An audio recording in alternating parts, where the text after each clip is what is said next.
TV Campfire Podcast. I was like, okay, so you win for the week. We're here. I hate to sound like a broken record. Oh no! We're fans. It's one of the best things on television. Oh! Alright, we got you a whole different level. No, you didn't. We talk TV. That was the best scene ever. Like, that blew me away. It was absolutely amazing. I just couldn't believe it. Welcome to the show.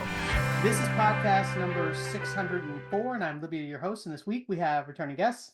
Hi, this is Yusun, costume designer and TV enthusiast from Los Angeles. And this is Tom. I chair the Department of Visual and Media Arts at Palm Beach Atlantic University in Florida, and also host the Screen Tom podcast on iTunes and Spotify. All right, let's start off with the news. Tom, help us out. What do you got? Lots of stuff. First off, ABC has announced that they picked up the Connors for season 7, which will also be its final season, which is pretty freaking good for a revival of an old show. Sure. AMC planned to submit Walking Dead: The Ones Who Live as a limited series, and the Television Academy said not so fast. It's got continuing plot lines from other shows. It is not self-contained. Therefore, it's a series. So that's how they're going to be competing. A24 is teaming up with Pace Setter. Bridgerton creator Chris Van Dusen is going to create a series adaptation of L. Kennedy's bestseller Girl Abroad. It sounds a lot like Emily in Paris, except for it's an American Girl in London. Fallout on Amazon nabbed 65 million viewers in its first 2 weeks, so it is a monster hit. They've also signed Elizabeth Banks and Jessica Biel to headline a series adaptation of the novel The Better Sister. Apple TV Plus has cast Callum Turner from Masters of the Air in the lead role of William Gibson's Neuromancer for the series adaptation. BET Studios announced a new multi-year deal with Tyler Perry and renewed a bunch of shows, including Sisters for Season 8, The Oval for Season 6, Assisted Living for Season 6, House of Pain for Season 12, 4 other series, and a new series, Route 187. CBS announced that Luke Kleintank will exit FBI International before Season 4. Equalizer has been picked up for Season 5. The Young Sheldon spinoff finally has a title, Georgie and Mandy's First Marriage. They canceled NCIS Hawaii because apparently it's very expensive to produce. And this is a kind of a crazy one. They picked up Sheriff Country, the backdoor pilot from Fire Country. Marina Baccarin will be the star for the 25-26 season. So get your shopping done early, kids. Wow. Fox announced that Paula Patton will guest star in an upcoming episode of Murder in a Small Town. Max announced that Rosie O'Donnell will join the cast And Just Like That for season 3. NBC picked up Night Court for season 3. Netflix announced Cobra Kai season 6 will be supersized with 15 episodes and split into 3 parts. And part 3 will end conveniently in time for the new Karate Kid crossover franchise movie with Jackie Chan from the reboot and Ralph Macchio from the OG series. Steve Carell has been cast opposite Tina Fey in a 4-season series adaptation from the 1981 Alan Alda movie. This is the second time that movie's been adapted as a series. Wednesday season 2 has added Thandie Newton to the cast. Heartstopper season 3 has added Jonathan Bailey, Haley Atwell, and Eddie Marsan to their cast. Netflix also acquired the series Calabasas from executive producers Kim Kardashian, Emma Roberts, and Pretty Little Liars creator I. Marlene King. And Leanne Morgan, who I guess is a popular female comedian, will star in a multi-cam comedy series from co-creator Chuck Lorre. They gave it a 16-episode order.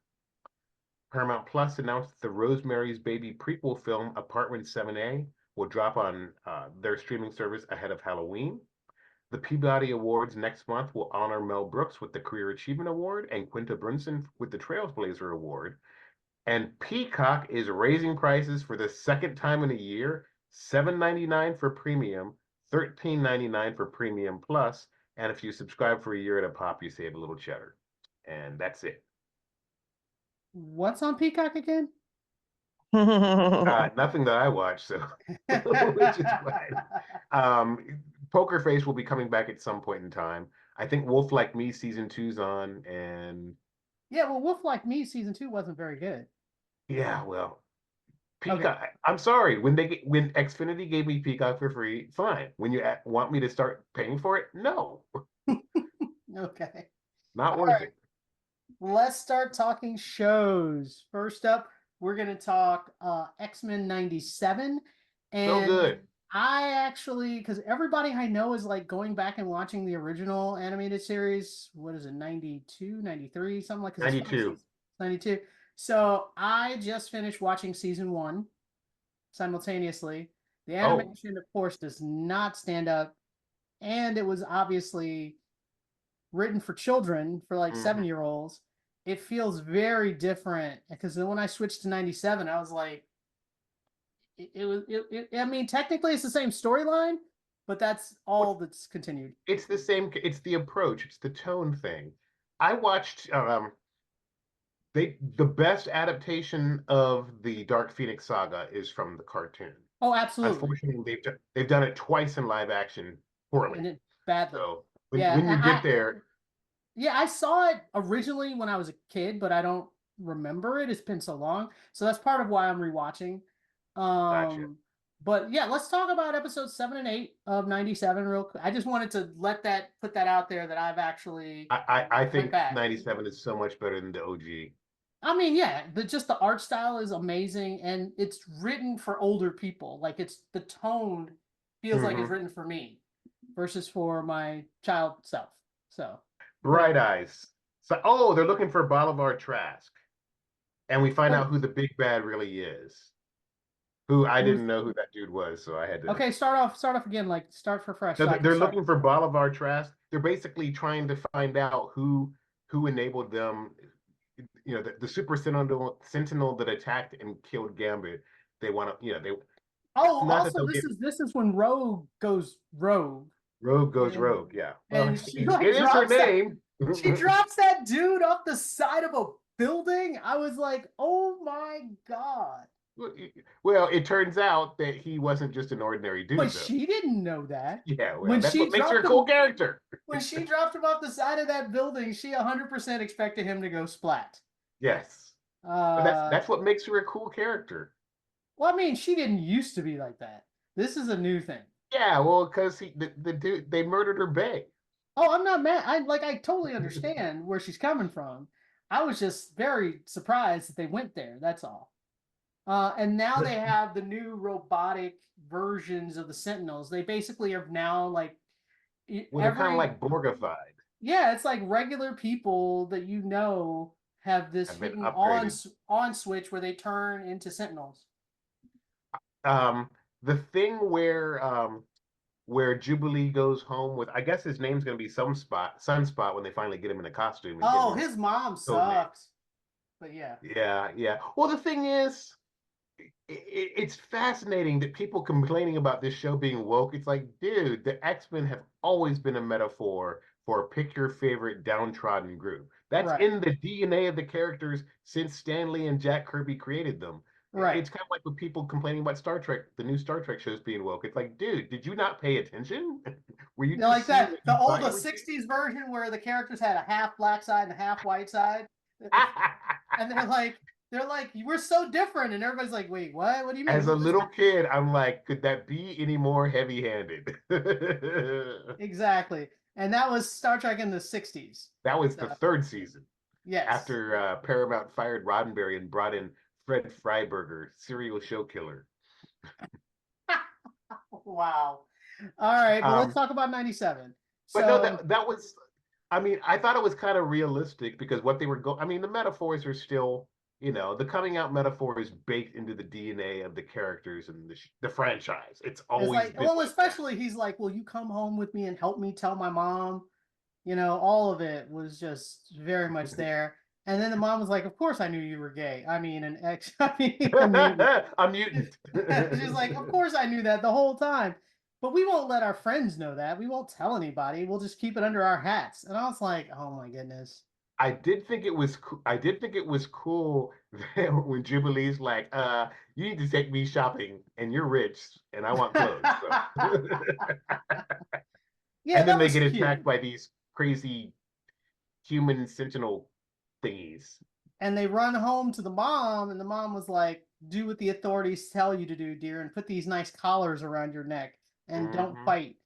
I was like, wow. So she cares more about her reputation and all of that stuff than she cares about her son. Because I thought they were gonna be like, as much as she comes off that way, she really cares about her son, but the answer was not really. And Not again, with, you know, appropriate a classic coming out scenario. right, You know, right. behave. So, but the main thing is once they blow up the mansion yet again. How many times have they blown up this mansion? I feel like this is. Are you talking about the X Mansion? Yeah, like how many times Oh, they blown dude, that thing gets attacked all the time. Yeah, it's like, so they blow it up again, and they have all these cyborg sentinels coming through, and Rogue is knocked out, and everybody Although has it to was protect Beast, her. it was the Blue Brigade holding down the fort, Beast and Nightcrawler. Yeah, and Wolverine Nightcrawler was, too. he was Wolverine's just not blue, but I guess he's kind of cool too. Yeah, and they were all fighting. They fight everybody off, and it's really epic. And then the spaceship lands, and they're just like, oh my god, another enemy. And I was like, no, it's Professor. I knew it was Xavier. Well, of course it is. But the best moment ever, though, is he lands, he looks at the thing, he was like, oh, I hope I'm not too late. I was like, oh, you're kind of too late. You're like on the border, you know? And then he's like, to me, my X-Men. And I like jumped. I was like, this is, and then they started showing all these people, and they showed freaking Spider-Man, and I was like, yes. So That's one I'm thing ready. I really love about this show is because it is produced by Marvel Studios, and Right. you've got Feige and Ryan Meinerding involved. The other characters haven't taken an active part yet, but they're out there. They coexist in the same universe, which is kind of Right. cool. And they basically showed them. They were like, hey, we can show these characters and we can bring them in as a cartoon. And I guess Sony is not going to be mad they're using Spider-Man because it's a cartoon. Our Marvel owns our Disney/Marvel owns all the characters. Sony has a license. They don't own Jack. They have a license. I know, but it was like a whole thing about using Spider. But anyway, I don't know. I'm not going to get into the legal, but I just know they showed Spider-Man and I was super excited.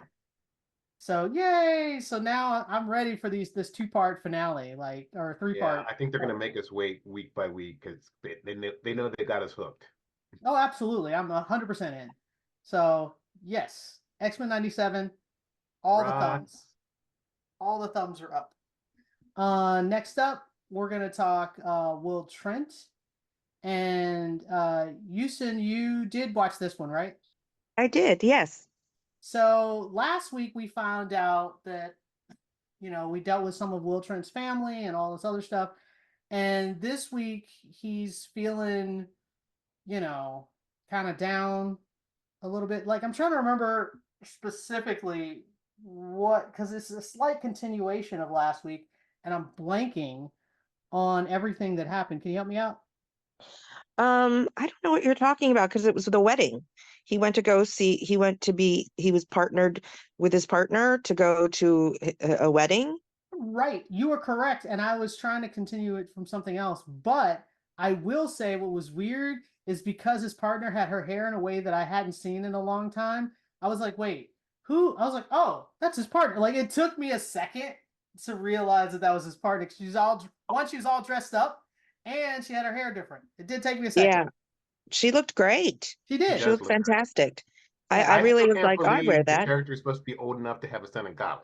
Yeah, especially once she dressed up for the wedding, the age difference looked so not right. Like, but wasn't she's supposed to be like a single young mother though, no? Yeah. Yes. Yeah. But she still doesn't look old enough to be the mother of that kid. Right. Yeah, but I bet you the math works out because the last time I checked on math of something, actually on Vikings, it freaked me out. It's like, oh my gosh, she really is old enough to have had that kid. Yeah. But yeah, it was that. Oh, it was almost like Die Hard. So it's like, except for I love the spin they put on it that he's the one trapped in. He's Bonnie Bedelia. She's Bruce Willis. Yes, she even I had thought all it the was knives. really. She had all the knives strapped to her dress. It was great. Did you hear her? Did you hear her Woman King comment? Yes, I Yes, yes. did. I I'm thinking did. Libya must be loving this. That made me laugh. I thought Olivia too, actually. It was really funny. Yeah, no, I was really surprised at how gruesome the episode was. It was really violent. Oh yes, when she killed that dude and stabbed him like 10 times, I was like, wait, what Yes. show am I watching? Like I had a Yeah. moment. You know, I don't know if I'm getting desensitized compared to Fallout, though. That Oh was like, Yeah. no, you're right. Which is but for why I had to broadcast, pause. for I But for broadcast, that was probably broadcast, pretty gruesome.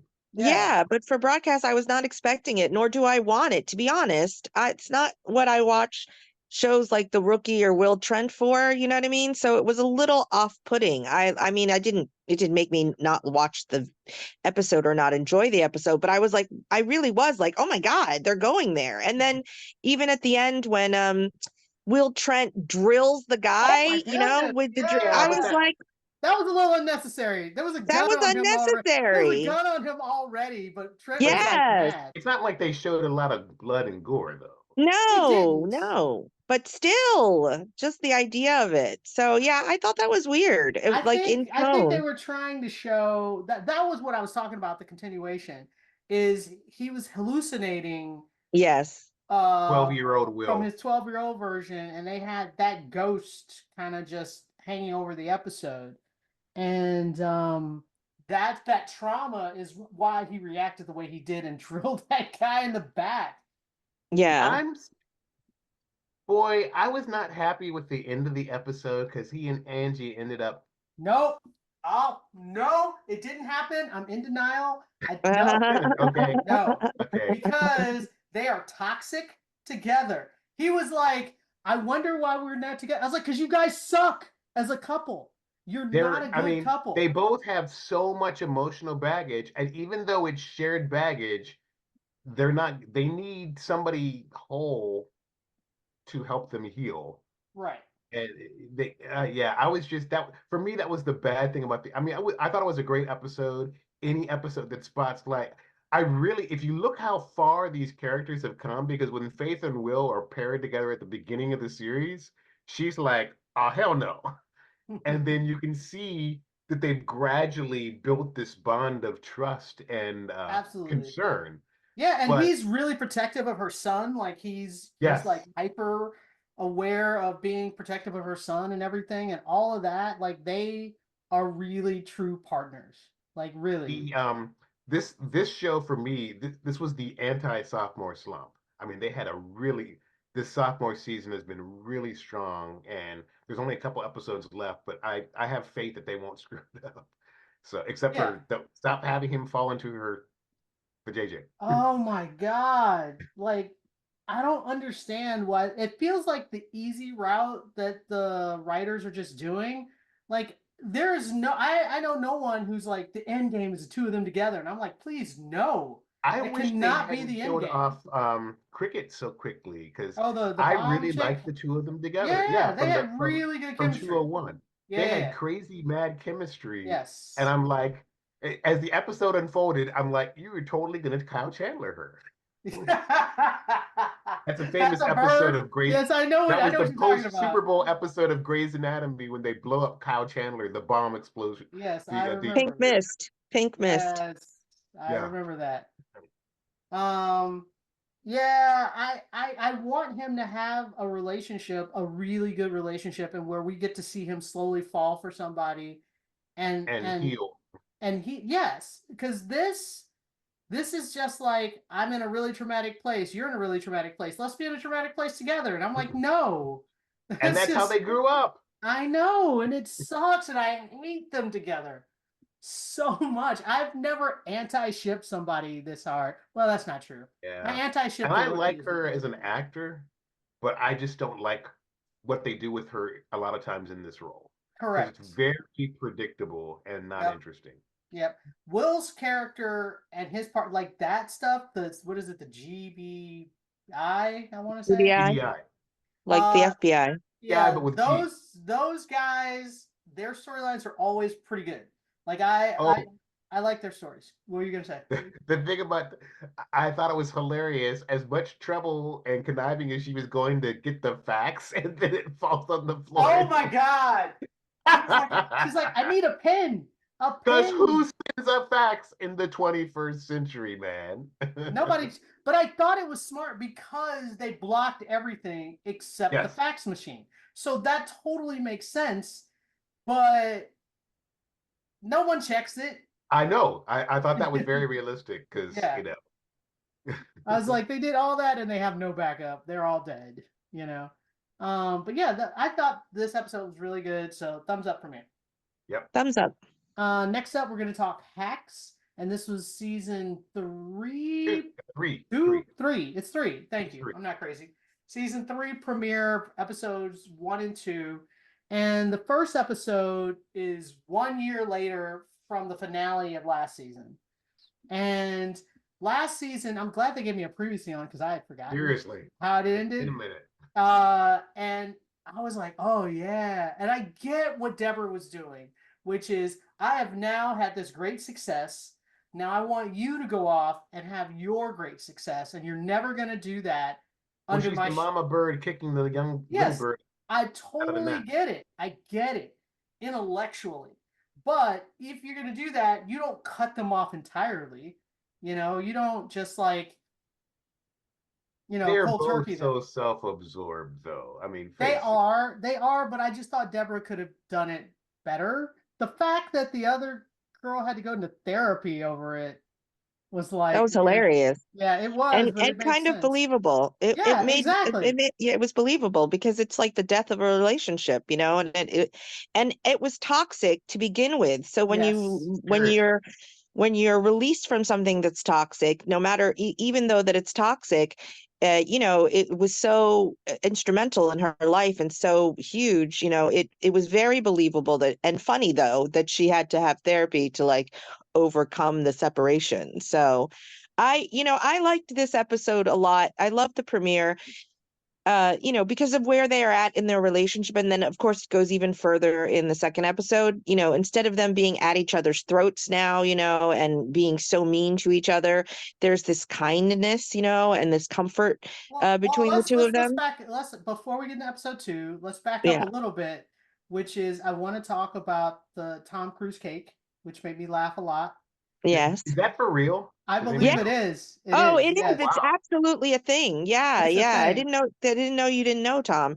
Yeah, he's known for sending this cake. I think it is coconut. I mean, I think they went that far to be specific, but he has this cake that he loves and that he absolutely sends it to all of the people on his contact list every year. Oh, wow. And like it's a big deal to get Like, it. if you get to get the Tom Cruise cake, you have made it. You've made the list. I believe it's Jane's on 3rd is who makes the cake. Don't quote me on that though, but I think in Santa Los Monica? Angeles. No, in Los Angeles, on 3rd Street. Okay. in Santa yeah. Monica, right? Or No, Buffalo? not in Santa Monica. 3rd Street on LA. you know, in LA, like, you know, in the Grove area. Oh, 3rd the Grove. Street, Because I was Grove. like, 3rd Street tells me nothing. Yeah, you know, over there. Okay. Oh, 3rd okay. I Street know over there. Oh, I know what you're talking about.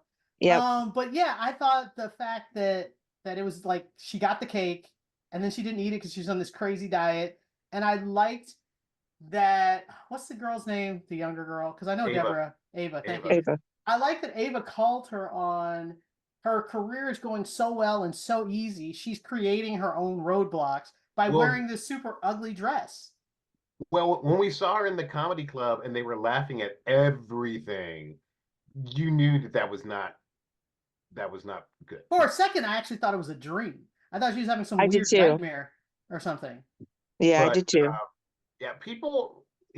Audiences can be strange, especially when audiences are a mob. You know, if you've ever been to a sitcom taping before in LA, Which are Yeah, super yeah. boring. It's way less entertaining than you would think they would be. But continue. yeah, I just imagine, you know, I could totally see that environment because some people are just so thrilled with it. Oh, we've got a big star in our presence. Right. Everything they say I've is never great. met. Wah! Yeah, but I mean, I like the fact that she was trying to kind of self-sabotage. But I also like when she was like, That let's dress go to... was hideous, though. It really was. It was That really was bad. the most ugly dress ever. What was great about it is she's like, let me check my closet. And they go to this warehouse and she's got all these dresses. Oh, that warehouse was my dream. I I loved know. it. I know. I thought of you when I saw it. But then I was like, you're a terrible stylist if you're just telling her yes to everything. That's not a stylist. Well, No. no, just a yes person. Yeah, that is unhelpful. And then But that's go a ahead. problem. That's a problem. I've seen this with celebrities that some people don't have anybody who will tell them the brutal truth. I was a prominent star that we know of took a role in a movie, got completely savaged by the critics, and I was talking to a good friend of mine saying, why didn't somebody tell him? And they don't have anybody who's going to tell them the truth. That's for real. I mean, you've got to have somebody to tell you the truth at all times. It's like, that thing is hideous, that joke's not funny, et cetera, et cetera. As dysfunctional as Deborah and Ava's relationship is, they work when they're not fighting or They doing work power really well. play. Right, They and work that's well together. that goes to the second episode you were trying to say, Yusun, which is in the second episode they got along great, mainly because they were distant from each other. They were texting and calling, and they weren't dependent on each other, and they got along really, really well.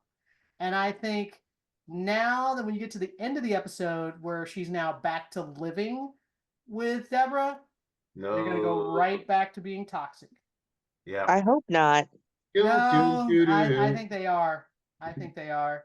And that's what the girlfriend basically said. Though, talk about sitcom tropes. The second she found that ring, I just of was course, like, of course. That oh was my God. No, why would you assume that? It doesn't look like a wedding ring. It doesn't no.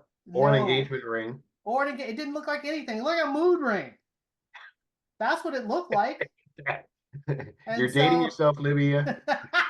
I'm dating my grandmother. My grandmother's had a mood ring, and I went through her jewelry box and found it. So that's why I know what it is. Ha. Right. For real. I'm not that old, man. I wonder what Melissa Rivers thinks of this show, because even though the characters, Deborah is a composite, she's a lot of Joan Rivers. I bet. Yeah. She's Yeah, a lot of Joan Rivers, and the Yeah. whole late night thing, Yeah. totally Joan Rivers. And man, I just, what she subbed for, whatever the show was, I forget what the show was called, and the comedian that we'd never heard of before. Once she did that, I'm like, oh, I know where this is going.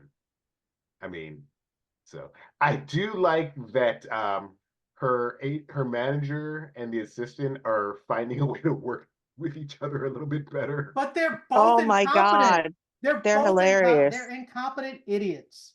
Both of them. He's not that incompetent. He's just slightly incompetent. She's, Well, she's miles more incompetent than him, but he's not that competent either. That's the thing. Like, it would be different if he was smart. He's not that smart.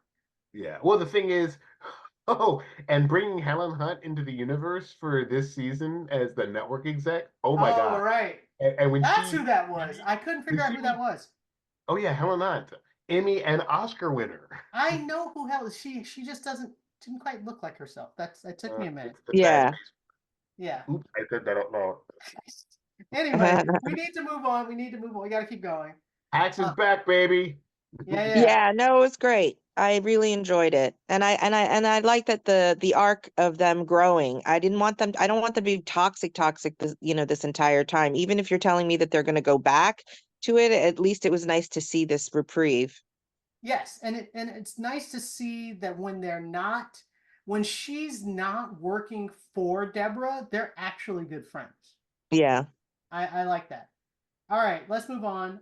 Next up, we're going to talk Star Trek Discovery, and this is a continuation of their big story arc or quest arc, I would call it, to find all the pieces that make the whole that is some device that will lead you to the progenitor device. But my thing about that my biggest complaint is if the progenitors or the aliens who have the progenitor device knew how dangerous this device was, that you couldn't risk it to fall into anybody's hands, so you had to make this super crazy elaborate test to see if someone was worthy to do it. I'm like, you destroy it. You don't keep it around. If it's that dangerous that you have to go through all of this to get your hands on it, that means nobody should have it. That's the answer. Like, why would you keep this around? It doesn't even make any sense. So that's my biggest issue with this season. I mean, unless at the end we find out there's a special reason why, that's kind of what we're waiting for. No, I don't think we're waiting for that. There's no. No, I am. I'm waiting for it to find out. I'm waiting to find out why would you keep this machine around? Like, what's so important about it that it needs to stay in existence? It shouldn't, because you can erase existence with it. It makes no sense. I know, but you should also be able to do something amazing with it, and that's what I want to know, why it was being kept around. So that's half the mystery for me. I don't think they're going to answer that. But go ahead, Tom. It's very Genesis devicey in terms of, in the wrong hands, it could be used to do really bad stuff. Right. So don't build it. Stop. Don't build it. That's your answer. Don't do it. Are we talking about both episodes or just the most recent one? Let's talk about the most recent one. Well, we're supposed to talk about both, but I can't even remember the one from Mirrors, where they basically go into some space thing, and they discover the ISS Enterprise, yada yada. The blah, worm. blah. Oh, right. But that's the one where I thought the episode was going to be really cool, and then it was just okay. It was just very routine. Yeah, because they were like, Mirror Universe Starship without Mirror Universe characters. Right, exactly. I was like, so we just got the Mirror Universe ship. Yeah, but then we found out that was that was the whole backstory of Maul and Locke when they were in the. Yes, but it had nothing to do with the Mirror Universe. It had zero to do. No, it didn't. No, I'm just saying that episode, though, that's what that was about. Oh, it was more about that. I agree. So why are you mixing Mirror Universe to it? That's all I'm saying. It wasn't the coolest way to do a lot of exposition. Right, right. And I did like the flashback with Maul and Locke. It made them feel like three-dimensional characters. I thought they did a good job with the flashbacks. And I was like, oh, I get these people now. So they did accomplish their goal. Yeah. So that's good. I just didn't understand why we had to do it on a Mirror Universe ship. Like, yeah. Okay. But I'd say the flashbacks were good. The characters were cool. And then in the next one, I loved Michael's I loved Michael's enthusiasm with how much she got into the anthropology of it all. And it was really good to see Michael and Tilly like partner up and be buddies again. Because we haven't seen them work this well together. I mean, when she was off the show for a little bit, and I know some people. I like Tilly as a character. She's kind of she's not your typical Starfleet officer. I like that about her too. Yeah. Me too. I thought where they landed in terms of their take on faith and belief was fascinating for Star Trek. Because it's almost like, Roddenberry was very receptive to organized religion in the 60s, and then by the 80s, like, no. And then Deep Space Nine kind of cracked the door back open. And this one's like saying, hey, we can have both. We can have both. But only thing I had a problem with was her breaking the Prime Directive. Dude, as soon as I know it was sketchy. Her excuse for doing it was sketchy. We joked about that on the Ready Room the previous week, where he said, whenever they say something about the Prime Directive, they're gonna break it. I mean, come on. This franchise is 65 some years old? They've broken it a million times. Oh my gosh. Houston, your thoughts. Go ahead. I really enjoyed the episode. I liked how, I liked how they made it. They didn't make Tilly the one that was like weak in the marathon, you know what I mean, in the running, you know what I mean. I thought that was a choice, you know what I mean, and I really liked that. I liked that she was the one that was the endurance queen, and that she was going to kind of make it through. So I definitely think that was a choice, and I agreed with that. And the trope of like sacrificing, to make something happen. It's happened in so many, not just sci-fi, but in television shows. I still liked it because Tilly, I like her acting, and sometimes she can be over the top and it can be annoying, but I thought it was very sweet when she said, give me the song of your mother sing the song to me, that your mother sang to you when you went to sleep. And I thought it was poignant, and it worked for me because, then it was that song that helped to convince the dad to release the door. So, for me, it worked. It was convincing without being cloying. You know what I mean? Like yeah, I liked it. For me, the episode worked, and of course they break the Prime Directive, but I don't know. I mean, we've seen them do it, so it's not like, oh my God, how are they going to get around it? Usually I feel like their reasoning behind breaking the Prime Directive makes sense. Right. This time it was like, I'm not going to let my best friend die. Well, That was but at the end, she did say though that in order for that machine to continue working, it's going to need to have maintenance. So they're going to have to show them the machine and show them how to maintain the machine. Or which is what they normally do in Starfleet, they send a science team who goes there and fixes it, periodically. That's how they maintain the Prime Directive. That's usually what they would have done. Part of the problem, though, is whoever did it, who put those machines in the first place, they totally violated the Prime Directive. Yes. And so, it's the old two wrongs don't make a right thing. That didn't bother me so much. I was just really glad, because if this had been Picard's era, we would have gotten this big speech about religion being completely superstitious and blah, blah, blah, blah. I thought Michael's solution was just so more elegant. There are different ways, and this can be a way that your gods are now working with y'all. Yeah. Right. I did like Michael's speech. My issue was her reasoning behind doing it. I was just like, it felt selfish versus for the greater good of the people. That's all. I gotta say, I really like Sonequa Martin Green in this character, and I love her. I love her. She's so good. I really like her in this season. I like her very much in this season. One thing I don't want, which I'm afraid they're going to go back to, is I don't want her to end up with Booker. Right.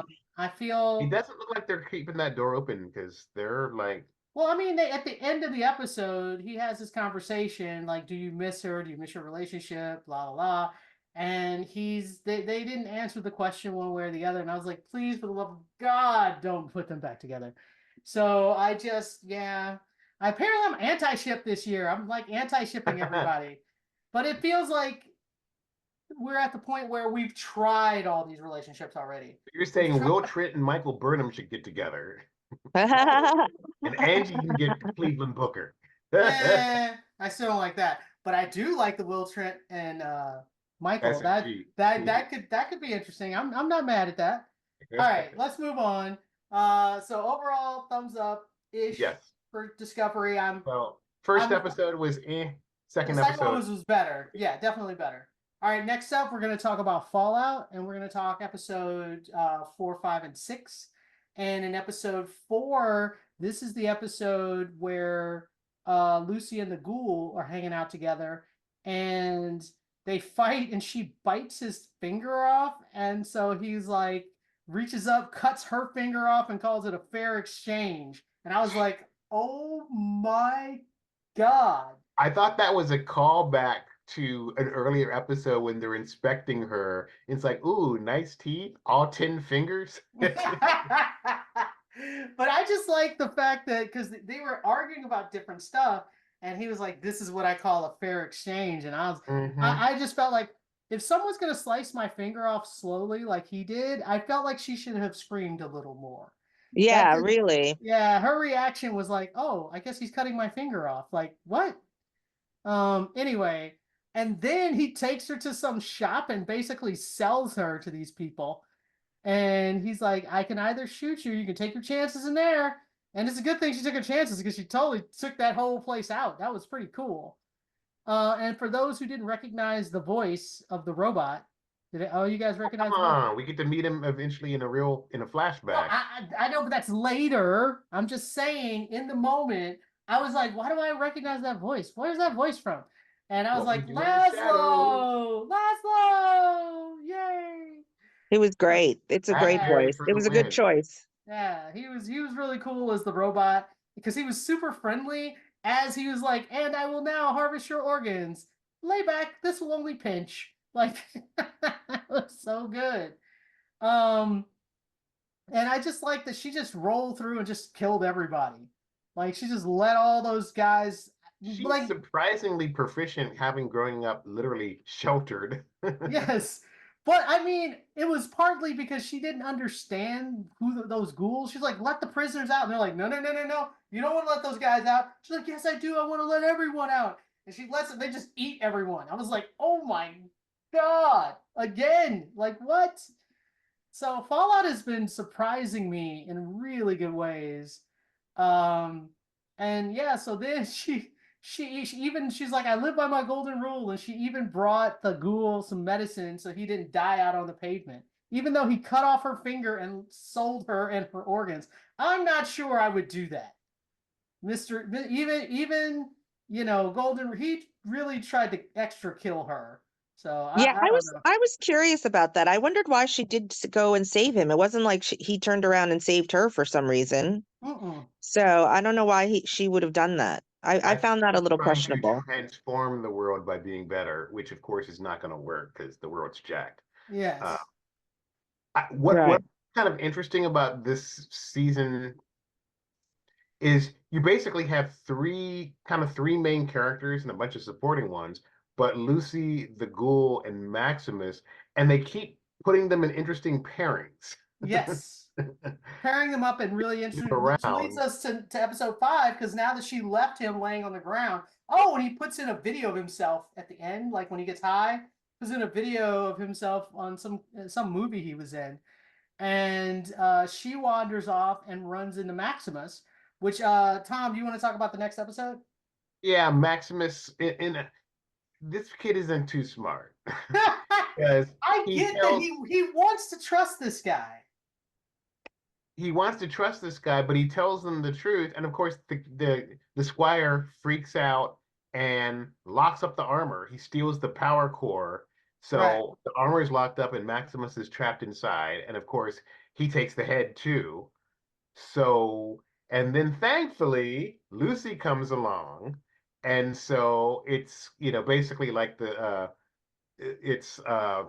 lion, Aesop's fable with, is it the mouse and the lion or whatever? You're not With talking the about thorn? You're not talking about Yeah.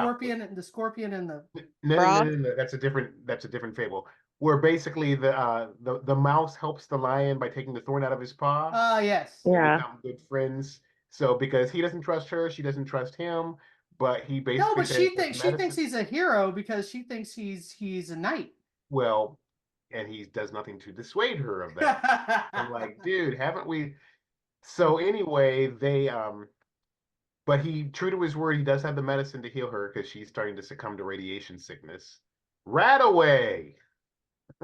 If you're playing the game, Radaway will literally save your life. I was playing the game recently. I just started playing, and I wandered into some area, and my radiation meter went nuts, and my health just started dropping, and I was like, oh my god, oh my god, oh my god. And I was like, Radaway. I like that it's a very good representation. And she of course figures out that he's looking for the head too. And so she says, I've got a tracker on it, so let's go do that. No, but her deal with him is crazy because he cannot back it up. He can't back up his end of the deal at all. Oh no, well, no, but I mean, she could probably find the Brotherhood somehow, but he does not want to go see the Brotherhood because they will kill him. Yes, and I mean, his theory is if he shows up with the head, then they won't kill him. That's what he's been banking on. His theory is, yeah, but his intuition has been wrong so much so far. Yes, he is not that bright. No, he is not. Oh my god! But then when they end up in the Fallout shell, the vault, Vault 4. She's like, it's the greatest place ever, and everyone is deformed some way, and the well, when Chris Parnell shows up as a psychic, that was a trip. with the one eye, and he was like, lots of people have one eyes. She was like, not in the middle. I'm really interested in the flashbacks because I'm so liking Cooper's character in the past before he becomes ghoulified. Oh yeah, Yeah. he's actually a really pretty stand-up guy. I like him. Yeah. But obviously, Volko and that marriage seems to be going sour too because his wife's drinking the Kool-Aid. Yep. But And so I like that he's, instead of fighting with his wife, he's decided to just investigate and figure it out on his own. So, and he wants to know like what does because she obviously knows something that she's not telling him. Yep. And so she's like, we can't afford to be 2 hours away when the bombs hit, and he's like, what are you talking about? Like, so yeah, so she obviously knows some stuff. And she's not willing to tell him, and so he's like, all right, I need to figure this out. And the most surprising twist is that the fire woman, what are they calling her? The mother, the fire mother, or something like that, that was from his time, and she looks the same. She doesn't look a ghoul. She's not a ghoul. She looks 100% the same. I'm voting robot. Oh. I thought it was an interesting choice to juxtapose the scenes in the past with him investigating that meeting. Right. And then with Lucy and Maximus in the present investigating what's going on in Vault 4. Well, Maximus isn't so much investigating as eating a gift basket. He's investigating a gift basket. He's eating popcorn and like, oh my God, what is this food? But to be fair, he's never eaten any of those foods before, so I get it. Do you think he's been drugged somehow, or is he just like, this place is awesome? I think he's just drunk the Kool-Aid. Yeah, I don't think he's been drugged. Yeah, I think he's just like, I've never eaten popcorn, this food, had clean water, had slippers or anything, and apparently he had a shower. Apparently he doesn't know what his penis is supposed to do. So right. Because that was so great. She was like, so do you that was the funniest thing, because you would think that, her being obviously a fertile young woman, that any male she meets, that would be, and she just like gifts it to him on a silver platter, and he's like, ew.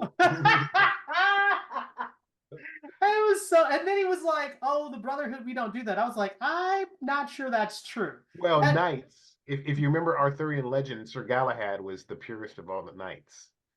So. Okay, so you're saying that none of those guys ever have sex? Oh, not all of them. Obviously, Guinevere looked at Lance a lot. I know. I'm just saying. He said it was a rule, and I was like, "Is it a rule or just you've never had sex like that?" Because he lies so much. I wasn't sure if he was lying. I wouldn't be surprised if the Brotherhood imposed that on them, though, because they're supposed to be pure in heart. Blah blah. At least the Kool-Aid. The Kool-Aid. Yeah, like monks. Yeah. The thing that's fascinating about this show is it's such a rich, complex world, and they've got so many games. But because they've eased you in it, it's not like they threw you into the deep end of the pool immediately. They gradually introduce different aspects, and you really start to suspect, oh, there's something shady going on. Just like when her brother is finding out that everybody in Vault 30, all these leaders of Vault 33 came from Vault 31. Like, what the heck is that? And what's now we're in Vault 4, and all of Vault 4 are all malformed. Are mutants of some kind. Yeah, so she's and like, then that what? little orgy. What thing is that? Like, it reminded me of the second classic Planet of the Apes movie, which freaked me out as a kid when they're worshiping the bomb.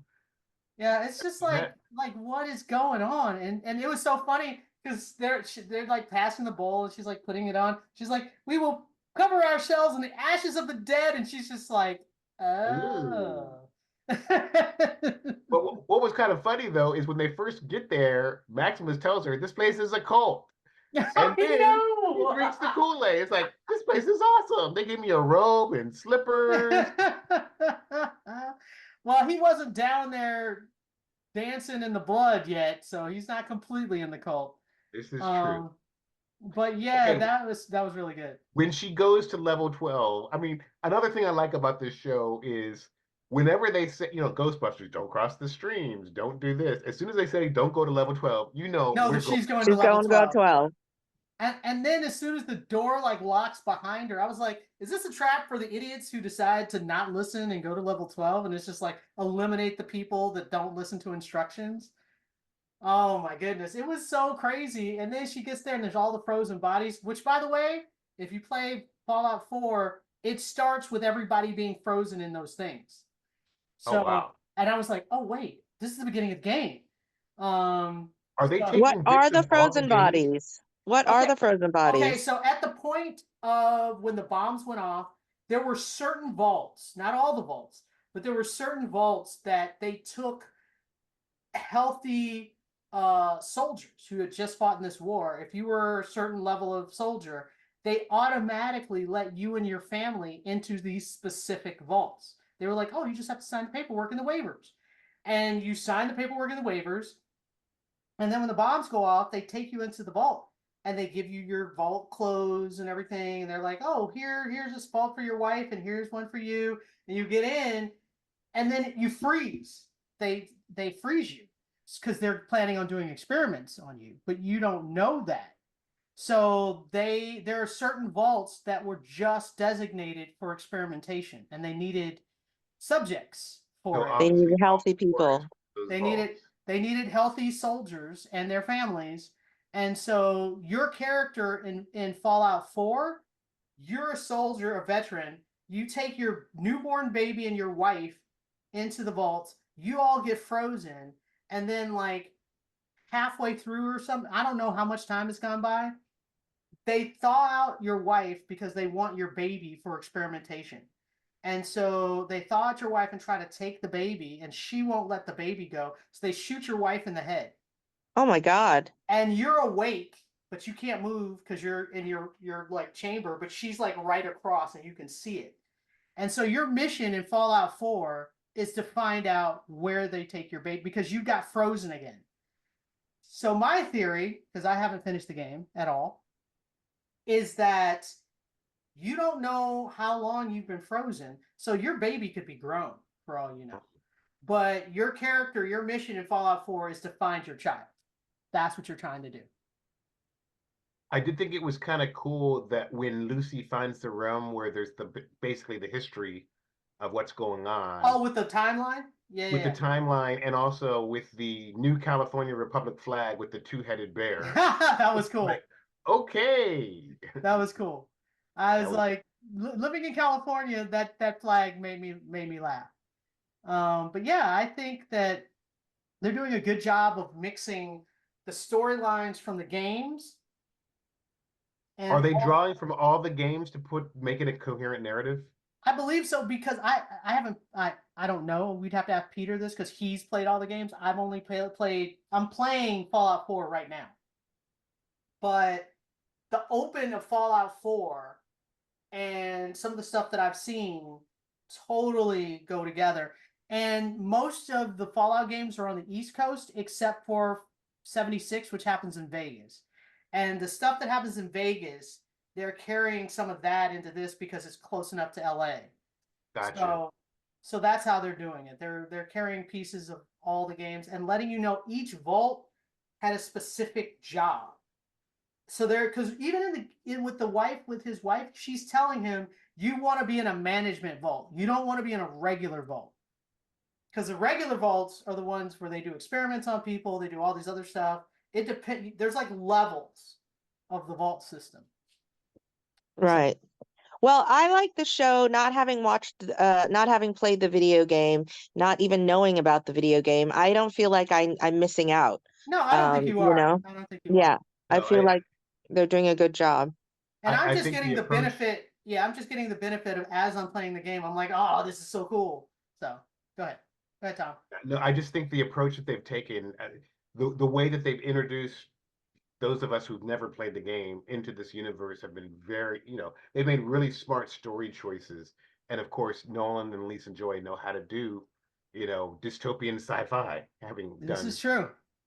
4 seasons of Westworld. All right, so let's wrap this up. And I think we're all saying definitely thumbs up for Fallout. Oh yeah, And we'll- severed thumbs, but they're still up. Severed thumbs. All right. Re-thrown on. So if you guys have any questions or comments, you can leave them at cbcampfire@gmail.com. You can listen to us on sci-fi.radio, 6 Degrees of Geek, YouTube, and iTunes. And we'll talk to you guys next time. Bye-bye. Bye.